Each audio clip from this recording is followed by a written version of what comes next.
All right, what's up, everybody? Ryan here with Abundant Living. We got Jesse, Carl with us. You know who we are.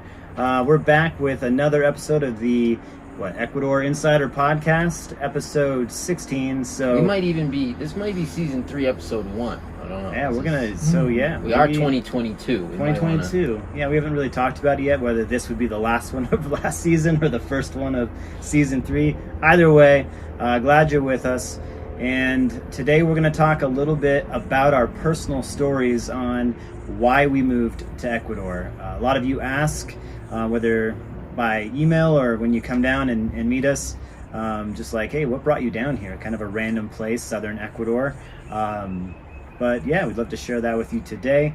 This comes on the heels of the Ladies Podcast. That's their second podcast that they've done. They talked a little bit about, I believe, their birthing story. Now we have children here, what that looks like. So we thought we would share a little bit about how we met them and how we ended up moving here. So I don't know if one of you two want to start it off. Carl, why don't you take it away? I mean, you came down here before any of us. Yep. You're the OG, you're the veteran. Even though you're the youngest as well. Right. I still think of Carl as 20, although he's 30 now. But 31. I'm 31. I'm stuck in time. Apparently he is not. But yeah, talk a little bit about. I mean, you came down here very young. It's kind of a unique situation. Right. What brought you and talk about you meeting Roxy and all that. That's right. Yeah. So I arrived in Vilcabamba August of 2011. So that's 10 plus years ago. I was 20 years old when I moved here. But yeah, the reason why I came here is I was really interested in the raw food, raw vegan lifestyle back in those days. I went to do an apprenticeship at a raw food retreat center in Arizona called the Tree of Life. I don't know if it still exists, but I did an apprenticeship there. And while I was there were quite a few people that were talking about Vilcabamba. Really? There was a guy back in the days, Matt Monarch from the raw food world. He was making YouTube videos talking about health, talking about diet, lifestyle, and he was living in Vilcabamba. He was kind of doing what we do sometimes in our vlogs, showing around Vilcabamba and stuff. And me and my girlfriend at the time, we were there doing this apprenticeship together, and we thought we'd reach out to Matt Monarch and his wife online just to ask them, because they were also at the Raw Food Retreat Center that we were at, so people knew them there. They'd spent some time there. So we reached out to them, emailed them, asked them if they knew of a place we could stay, if they knew of just to kind of ask them for their opinion. And they replied back saying, you know what, we do this exchange with people sometimes where you can bring bags of products and superfoods and things from our warehouse in California, and we'll pay for your flight, and you can stay in our guest house for 3 weeks. So nice. we did that exchange with them. Basically, we flew in. We had, I believe, 500 pounds each of big duffel bags full of cashews and macadamia nuts and all sorts of stuff, and flew into Ecuador. I thought we were going to be here for 3 weeks. We were going to stay there for 3 weeks. Maybe we were going to keep traveling to Peru or something like that. But yeah, I arrived here, just fell in love with the place. Made lots of friends, just thought it was a great place, great lifestyle down here. My girlfriend at the time, she decided to move back to the US. So she did that. And then a year later, I was still renting a room in the guest house on Matt Monarch's property. And Roxy, who became my wife, also flew in, did the same thing that I did. She brought a bunch of bags, moved into the same house where I lived, rented a separate room, and that's how we met. So the first day she arrived in Ecuador, she moved into my house, and so we met then. And we decided to keep traveling. We went to Peru and Bolivia, sort of backpacking, the whole thing. And then I missed Vilcabamba, decided to come back here. Eventually, shortly afterwards, my wife got pregnant. We had a child, and the rest is history. We just love this place. We think we have a really good lifestyle for us, also for our children now, 2 kids. And yeah, I just found ways to make a living here. I did all sorts of different things. Why don't you elaborate on those things? Yeah. Because I used to know Carl as Chocolate Carl. That's right. I mean, this guy makes the best chocolate balls you have ever tasted, 100% guaranteed. Thanks, man. But yeah, really good stuff. And so what, you sold that out in all of the little shops? Yeah, that's actually how I started. Yeah, basically I came here with some savings. Eventually sort of ran out, just living. I was like, okay, I got to find a way to make an income. And I started making different products. I made some chocolate balls. Those were very popular. There's a restaurant in town called the Juice Factory. They were kind enough to let me sell my products there and make a little commission. So I would just drop off a bunch of things every week. They sold out throughout the week. So I was making chocolate balls. I had various flavors, peanut butter, spirulina, orange, vanilla. We bought all of those. Yeah, you did? I remember all of those. They were mint. Yeah, those are we pretty keep popular. telling you he's got to make them and start selling them again. But we get them on special occasions at different potlucks. Right. He'll come with the chocolate balls, and it's like, Yeah. you know, they get taken out first, and Let me ask you a question, Carl. Or I have a couple of questions, but one, you came down here at like 20, you said? Just to visit. That was my idea. Like, or I were didn't you know. looking for somewhere to live, like as an expat? Yeah, to be fair, I had that in the back of my mind when I came down. I was like, maybe I'll decide to stay. Like, I don't know. It might be amazing, you know, but I had no idea. So you, post high school, you didn't go to college, all that. I'm learning this for the first time also, but did you go to college and all that? Or like, where were you at in your life at 20 years old? Yeah, well, no, I finished high school, then started traveling. I traveled throughout Canada, did some volunteering out in different provinces in Canada, and then went out to Europe, traveled in Spain, France, and Germany for a little bit. I was kind of a traveler, backpacker, so that's sort of what I liked. And then I went to do this apprenticeship at the Raw Food Retreat Center in Arizona, and then came here. No, it's funny. I think Matt Monarch and probably also Mike Adams from Natural News brought a lot of people down here back in the day. Yeah. I remember seeing a video from home of Matt as well, out in San Joaquin, like walking along the river. And it was totally enthralling. I was like, oh, this looks great, you know, this area. You mentioned something else. You said that, you know, you came to visit for a period of time and then you were going to move on to Peru, but you just loved it here. And then you also mentioned that when you were traveling, you missed it, things like that. So what specifically, when you got here, spent those 3 weeks, whatever it was, made you fall in love with this place? Yeah, there's many things, of course. Definitely the lifestyle.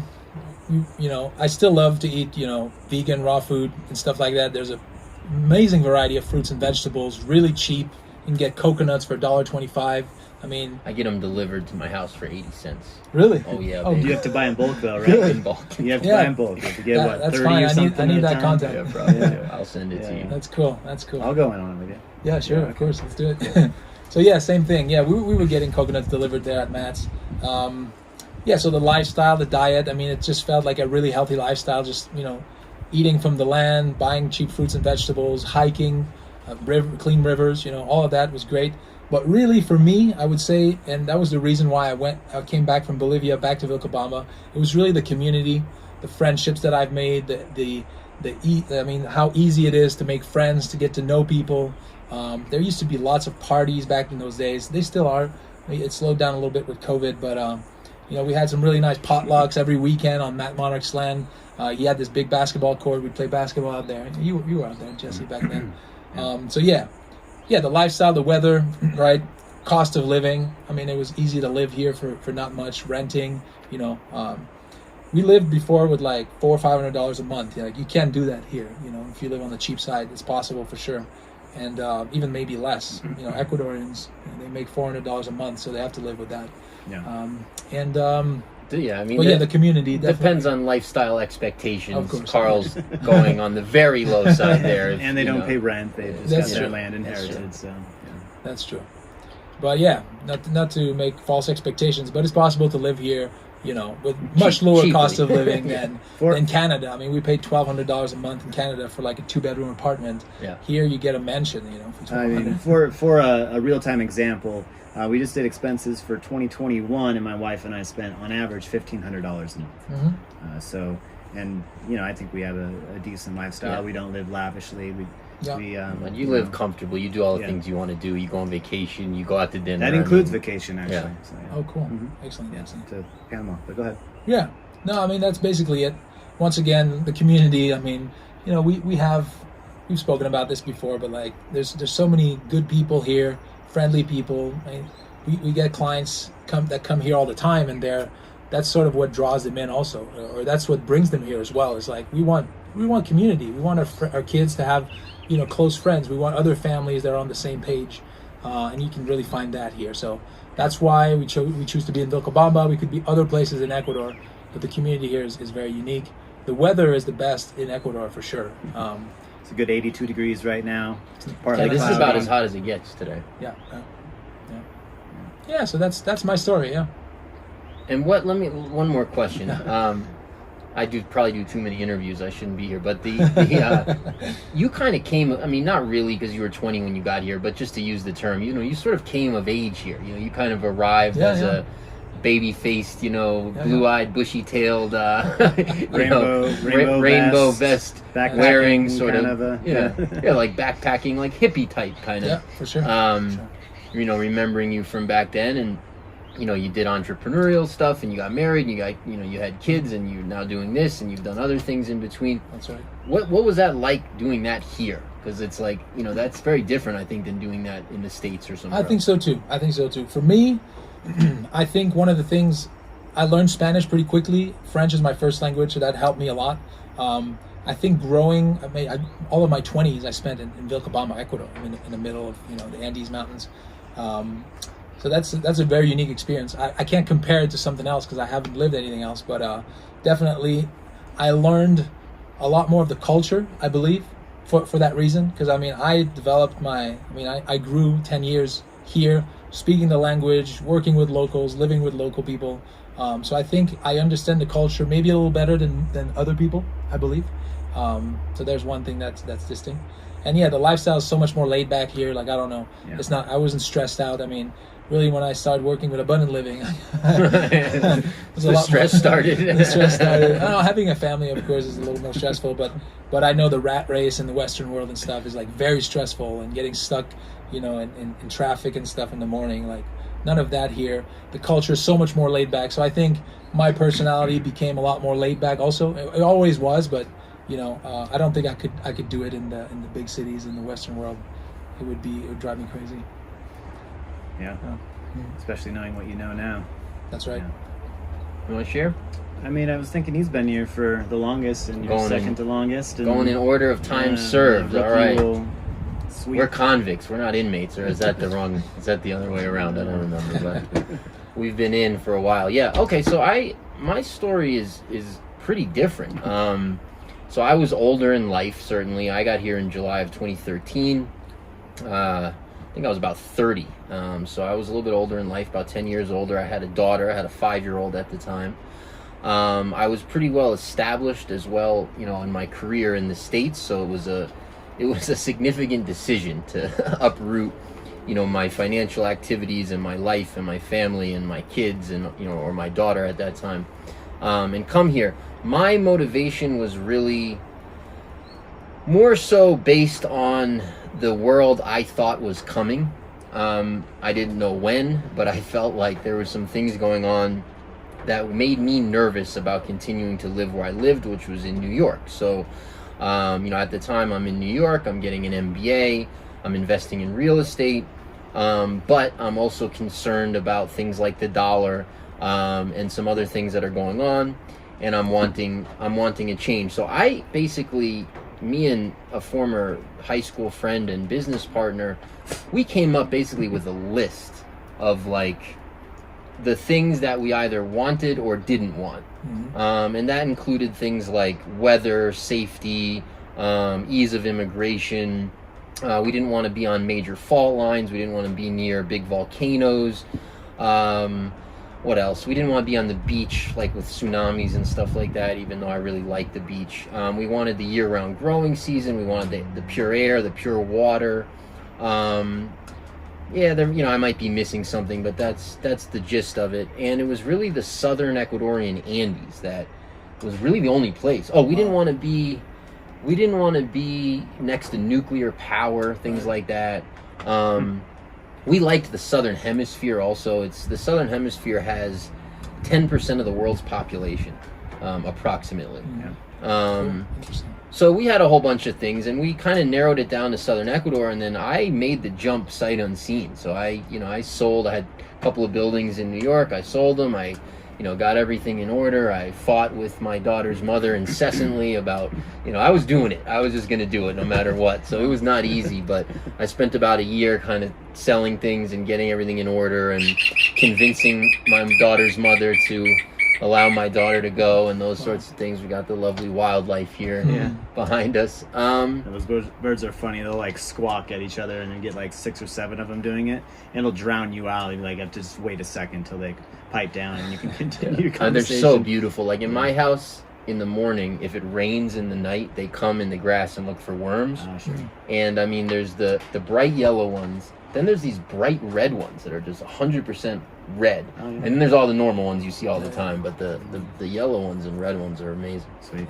Yeah, I agree. So yeah, that was kind of what brought me here. And then we toured the country for a few weeks. We hit the hot spots, Cuenca and Quito and Bato and Cotacachi and, those areas. And did a bunch of the Orient as well.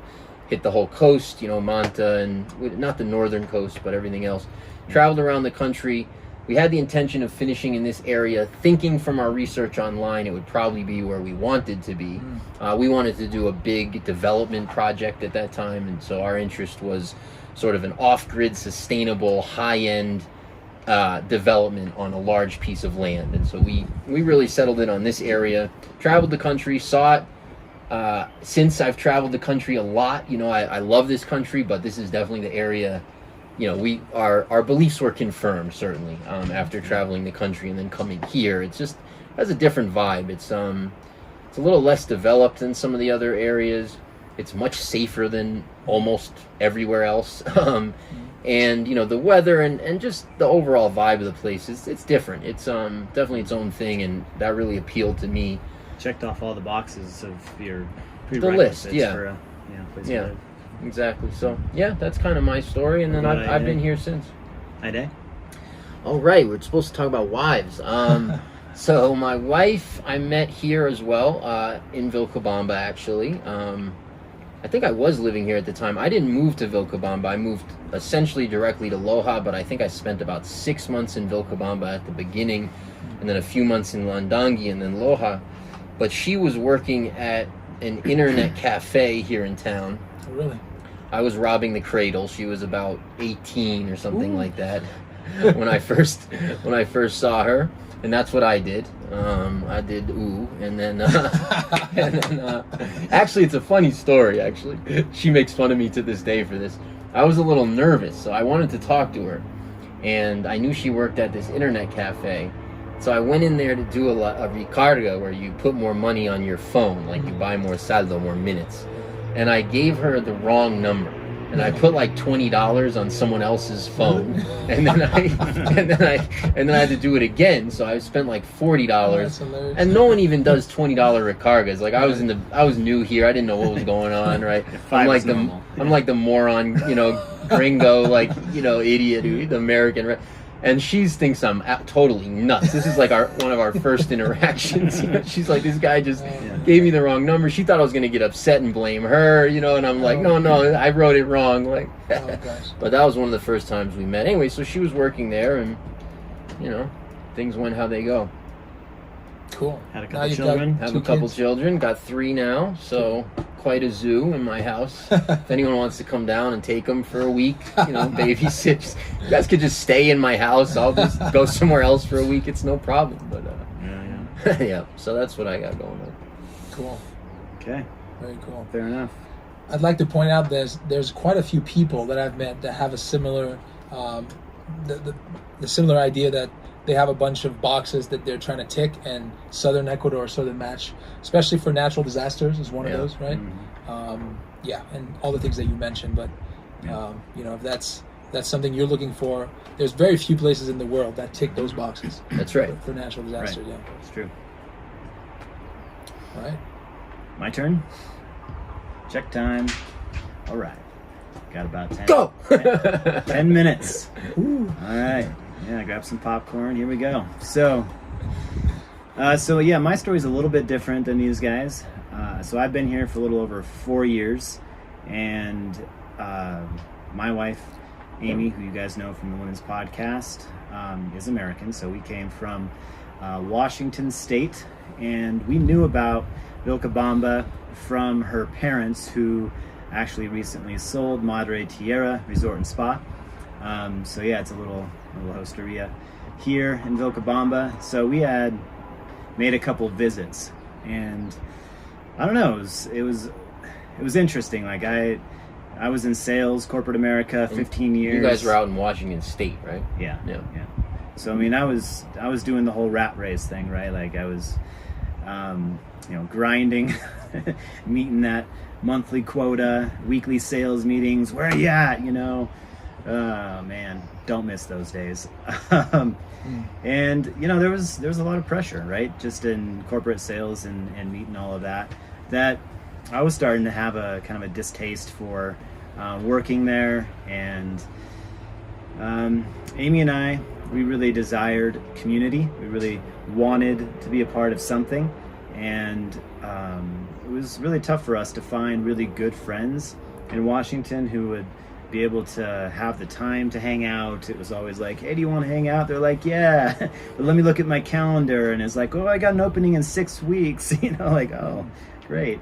Everybody's busy doing their thing. So that was something about Vilcabamba that really attracted us. Just that idea. And so my story, I guess, is really personal. And people ask it sometimes. I'm like, all right, what version of the story do I give? These guys are encouraging me to be transparent. The super personal version. We're going for the super personal. We're going for gold. Yeah. Right. So, basically, we found out that there were some people here in Vilcabamba, some expats who were giving their lives to Christ. My wife and I, being Christians and kind of having a heart to make disciples and directly invest into other people's lives, we were like, oh, that's interesting. Who's down there to help them grow in their faith, right? So that was something that we were doing in Washington, and was something that I had an idea of, like, well, I wonder what would happen if we went down there and were just befriended them and so that was just in the back of my mind. And then all of the other questions started to come up, like, well, if we were to do this, then how would we make money, and so on and so forth. So it was nice that we had a landing pad at Madre Tierra where I could just come down, I could work for the hotel and have room and board, and if that were the case, then we'd be set. My wife is a doctor of physical therapy. She's a manual therapist. She's amazing at what she does. And so we thought, well, she could come down and be able to have her own business, which was interesting because she was in a kind of a contract with an employer there where she couldn't go do her own practice unless if we were basically to move out of the smaller-ish town that we were in. And so that wasn't going to work for us. So it's like, how do we get out of this contract? And so all of these things started to compound. But the main thing was that we had some student loan debts from Amy that we had taken on. So it was like, how do we pay off the student loan? And it just seemed really risky. But at the same time, over a period of about a year, I really felt the Lord was pressing me to really consider going down. And so we kind of came to the point where it's like, all right, but I had prayed, like, all right, Lord, but you're going to have to show me how we would be able to make money and make it very clear. So it was just a matter of a few days later that the Lord woke me up in the middle of the night. It was about 3 a.m. and he started to give me a straight download for about an hour and a half, 2 hours, just constant thoughts about flipping the house that I was living in, how I would do it, the type of kitchen, finishing the basement, how many bedrooms, the whole thing. And so I told Amy when I woke up, and she laughs, of course. It's funny because we were renting the house that we were living in, and so we had a good laugh about that. But I was like, but seriously, I don't wake up at 3 a.m. just randomly thinking about interior design and how I would remodel a house I'm renting. So that was something. All right, so then I get you don't a phone have a lot of interior design dreams. Oh, no, not at all. Anyway, so we were coming up on a year at that house living there, and the landlord called.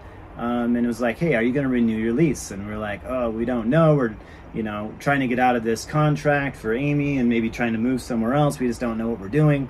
He's like, all right, well, hey, I'm looking to sell the house, and if you want, you can buy it directly from me. We'll skip the realtor, which I don't recommend you doing, especially moving to another country like Ecuador. You need assistance.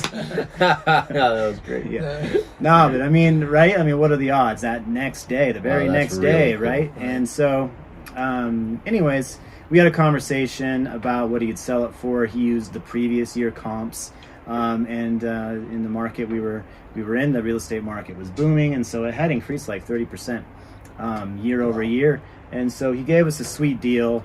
As you can guess, we did all of those remodel designs that I had, those thoughts that just came to me, and ended up putting it back on the market like 8 months later, or less, like 6 months later, and we got a good deal, found a buyer, and then we're able to pay off our debts and then make the move to Ecuador. So with that, I felt that was, an indicator. So Amy and I decided, with all things considered, if she were to move here, of course she gets out of her contract, and then we could always move back, and then if it doesn't work out. So there was all these things, but once we arrived and started living here, we found similar things to what these guys said. It was exactly everything that we wanted out of a community. Great people, really good friends now that actually have time for you. And I've actually had a client or two reach out just in this last couple of weeks being like, is there actually, like, if we come down, they're about our age, would we be able to have friends, or like, is it really difficult? And it's like, we've actually gotten some of our clients directly connected into this community. Right. And so it's like first couple of days in town type of thing. Yeah, I mean, we don't really have cliques. It seems like everybody hangs out with everybody, and there's a nice community aspect like that. So we don't have cliques. We just hang out with various people. So I guess once we came down, we noticed we liked it, and we've kind of continued on in kind of a quasi-missionary fashion for the expats, because I'm still growing in my Spanish, and ended up picking up real estate here in this last year after speaking with Jesse, because he's been doing this at Abundant Living for 7 years, almost 8 now, something like that. Yeah, 14. Like that. Started in 14, I think. January beginning 14. Of 14. Yeah, so it was good timing there, and because actually I don't work at the resort, the hotel anymore, and so transitioned from doing that to doing real estate, and I'd like to say it's fantastic, great job. Not like 15 years of corporate sales. It's much more relaxed here. It's a much slower pace of life. Even if you're going hard at it, you can still, you have your breaks, you have your time where you can go on vacation, you have your weekends, you can do, what you like, of course. So basically I love all the things that these guys love: climate, food, clean air, water, access to, good medical care when you want it, and particularly in the way of natural health medical practitioners. So a lot of people come here not only because it's the Valley of Longevity, but because they can get really good preventative care from people who are well known actually internationally. So that's really neat. And Loja has good hospitals, so if you needed some care for some acute issue, you can make your way up there, which is only 45 minutes from Vilcabamba. Amy and I, we had our firstborn baby girl, Adelaide, here 8 months ago. That went well because we have a sweet, what do you call it? Midwife. Birthing center. Natural birthing center, midwives here. So we are not without that, but good stuff, right? That's kind of the story about how I arrived here. Not your normal. It's a great story. I now see why you didn't want to share it and why you wanted him to. Well, no, it's a great story. It's what it is. A lot of people have interesting stories like that. Like even even the three of ours, I think, are somewhat typical of that. It's all like weird and interesting ways that people get here. I had a similar, situation when I decided to move to Ecuador, and I had this big vision and this grand scheme and all this stuff I wanted to do. And it was like all of a sudden I was handed all the resources I needed to do that in like a very expedited period of time, including I hired these guys to do some work on my roof, and they show up and they're Ecuadorian. And we end up having this whole conversation about Ecuador, and I'm moving there in a month or two, and I'm just finishing the roof to sell the house, and they put me in touch with people in Cuenca and family members and this and that. And there was a lot of sort of, a lot of stuff like that leading up. And I feel like you kind of hear that story. Of course. Those kinds of stories here. Yeah. Yeah, some people come here for a short while just to check it out, or they're just traveling through. And then there's this term called the Vilca trap, where you sort of get, you weren't planning on staying here, but eventually you're like 5 years later, like, I don't know, I just showed up and never left, Never left. Or the Velcro, that's another one. Oh, nice. Yeah, there's really no reason to leave once you get here. It's where it's at. First you have to get here. Yeah, right. It's also too, it's just, there seems to me to be sort of a best of both worlds element to places like Ecuador, and I'm sure other places, but it's like, it's lagging developmentally. It's not developmentally, it's probably the wrong word, but there's less development here. It's not as far along as a place like the U.S. Of course.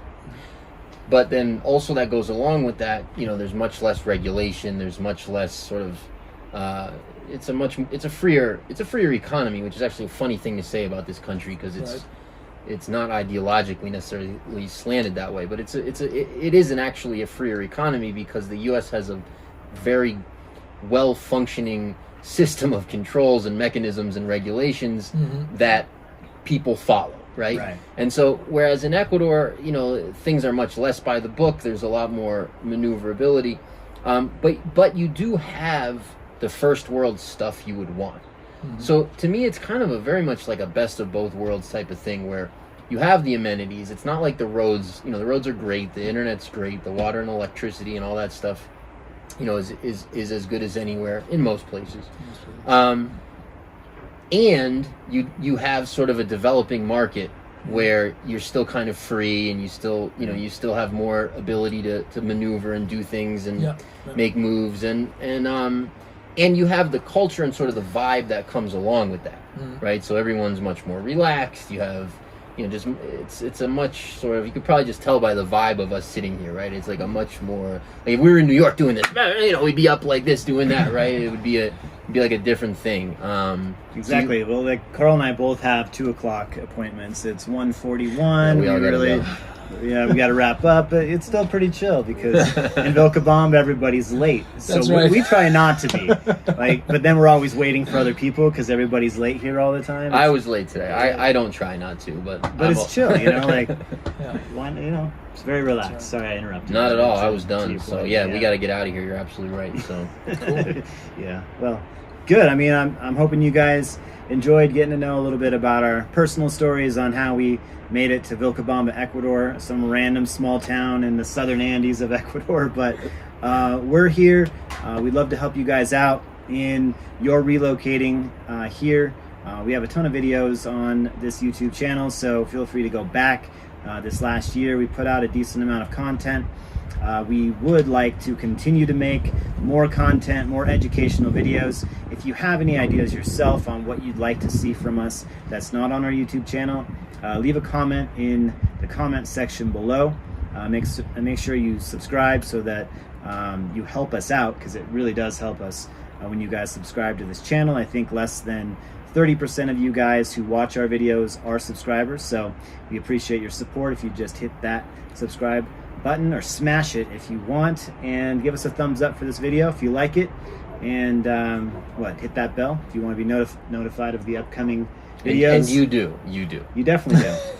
We've got some good stuff coming. It's not just all beautiful property videos. It's good content videos. Carl's vlogs. I think he's starting a new season, right? That's right, season 2. Carl's got a particularly female fan base that I don't know about that. Waits with bated breath for the new vlog video. They're very happy. Carl's fans are very happy right now. Yeah. I mean, I might even get back into the vlogging, but I don't know. It's hard. So if you want me to vlog, let me know. And of course, get Jesse back into the vlogging. He's going to go to the coast here. He's going to be gone for a month.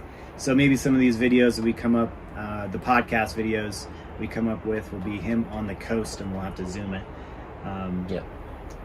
Yeah, we'll see how that goes. I may even vlog the coast and just piss Ryan off, but sure, just get back into it on. I think you should vlog the coast, because if anything, it'll just be like, ooh, that's not what I want. I'm looking for lush, green, clean. The amazing thing though is you can drive to the coast. You're there in 7-8 hours.